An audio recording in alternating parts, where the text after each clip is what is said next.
Chers amis, Milady, que cette journée demeure celle où vous avez failli capturer le capitaine Jack Sparrow.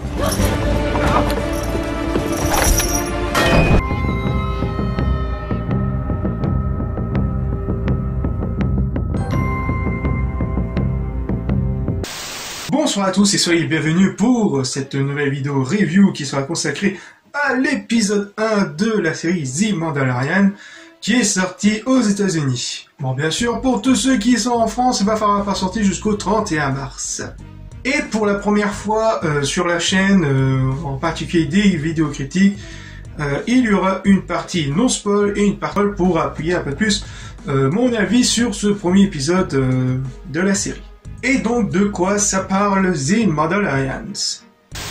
Pour commencer, la série The Mandalorian est produite et réalisée par Jon Favreau. Vous l'avez certainement vu dans les films Iron Man ou autres films d'Avengers. Et qui est entouré d'un casting assez dingue avec un certain Pedro Pascal qui a un swag mais des plus total. Et que vous l'avez certainement vu dans l'excellente série Game of Thrones ou encore Narcos. Ajoutez à ça l'actrice Gina Carano, déjà vue dans le Fast and Furious numéro 6 ou encore dans l'excellent Deadpool. Et pour finir, un gros morceau à certain Kirk Waiters, le mec qui joue Apollo Creed dans l'excellente saga Rocky. L'histoire globale de la série est tout simplement que ça se passe quelques temps après l'épisode 6 et qui nous fait vivre les aventures d'un chasseur de primes. J'attendais beaucoup de cette série dès son annoncement. Et donc de ce que j'en ai vu au premier épisode, je dois dire que ça annonce plutôt bien. Ça pose quelques éléments qui seront un peu plus développés dans les 7 autres épisodes à venir. Par exemple, son enfance qui a été dévoilée dans quelques flashbacks qui m'a l'air assez très intéressant, mais parfois qui est à peu près similaire à celle de Jyn Erso. J'en parlerai un peu plus dans la zone spoiler. Niveau réel, on retrouve ce côté Rogue One, ce côté sombre, gris, avec une ambiance bien western, tout en essayant de donner ce côté gigantesque, mais pas vraiment du même niveau que celui de Gareth Edwards dans Rogue One, qui celui-ci était beaucoup plus orgasmique. Le tout accompagné d'un soundtrack assez cool, un petit vent de fraîcheur, mais parfois qui manque un peu de punch dans les scènes d'action. Et aussi en n'oubliant pas de nous montrer un peu plus sur la culture mandaloriane, qui me semble assez correcte, on verra par la suite. Les acteurs font aussi bien le café, rien à dire à ce niveau-là, tout comme les effets spéciaux qui sont bien propres et du niveau des costumes et maquillages des aliens vraiment bon.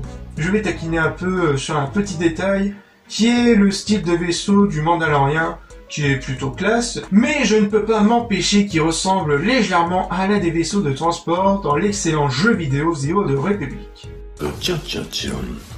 Bref, et c'est là que je vais rentrer dans la zone spoiler pour un peu plus approfondir de ce que j'ai un peu plus ressenti sur les scènes qui m'ont plus marqué. Donc grosso modo, pour tous ceux qui ne veulent pas faire de spoil, donc mon avis global sur ce premier épisode, on va dire que pour l'instant ça s'annonce plutôt bien, voire même il y avait une scène en particulier que j'avais oublié de dire dans le non spoiler. Il y a une scène où ça fait vraiment un peu cucu Disney, mais je pense qu'ils auraient pu couper ce passage-là, donc j'en parlerai un peu plus dans la zone spoiler. Donc grosso modo, c'est une série qui s'annonce plutôt bien, ça met un peu en place les premiers éléments sur l'intrigue principale. Et donc pour moi, ça s'annonce plutôt bon, on verra par la suite. Bref, maintenant rentrons dans la zone spoiler. Au-delà des classiques notions d'espace où l'homme projette ses pas, il est une dimension où peuvent se glisser par les innombrables portes du temps. Le premier point négatif qui me revient, et que je viens juste de réciter, c'est bien sûr la scène, cette fameuse scène où il doit chevaucher cette espèce de chair, je sais plus quoi, et il réussit grâce, on va dire, au pouvoir de ses entraides que tu peux réussir à chevaucher ce genre de truc parce que tu es un vrai mandalorien, etc. Bref, un truc bien cucu de Disney, comme je l'avais dit. J'aurais aimé qu'ils partent directement, au lieu de se casser la tête avec ce genre de scène. Franchement, c'est le genre de scène qui met vraiment un frein au rythme de l'épisode. Après, on passe un peu plus vers, franchement, du positif. Donc, j'ai bien aimé quelques clins d'œil, notamment la fameuse clin d'œil de la petite bestiole qu'on voit dans l'épisode 6 avec Jabba, et qui est fini en brochette, qui était plutôt sympa.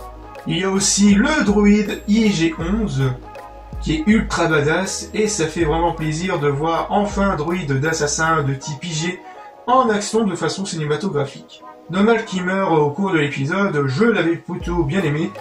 Peut-être qu'on le verra, ou bien qu'il y aura un autre droïde de type IG, on verra bien. Et surtout, en particulier, ce que j'ai vraiment bien aimé et qui m'a plus marqué, c'est bien sûr cette petite fin avec le bébé de la même espèce de Yoda, qui me donne vraiment envie de connaître la suite, accompagné de plein d'idées en tête, et je sens bien les théories à la con, du style c'est l'enfant caché de Yoda, ou une connerie du genre à la con. Vous imaginez si c'est ça?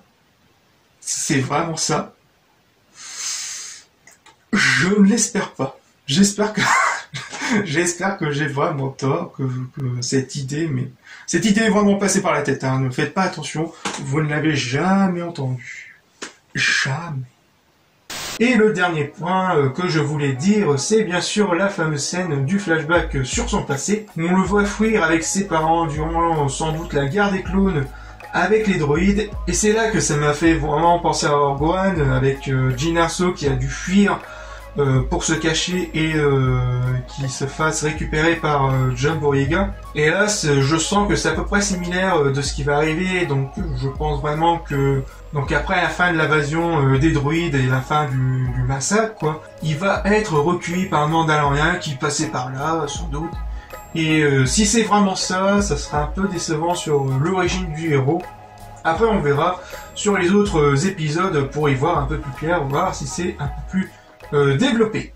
Et voilà, c'était mon avis un peu plus poussé avec les spoilers sur mon avis sur la série The Mandalorian, enfin même le premier épisode de The Mandalorian. Donc comme je l'ai dit dans la zone non spoiler, pour le moment c'est un avis plutôt positif, ça commence sur de bonnes règles, et on verra par la suite comment l'histoire va se dérouler, etc. Bref, je vous laisse, et on se dit à très bientôt pour de futures vidéos. Peace!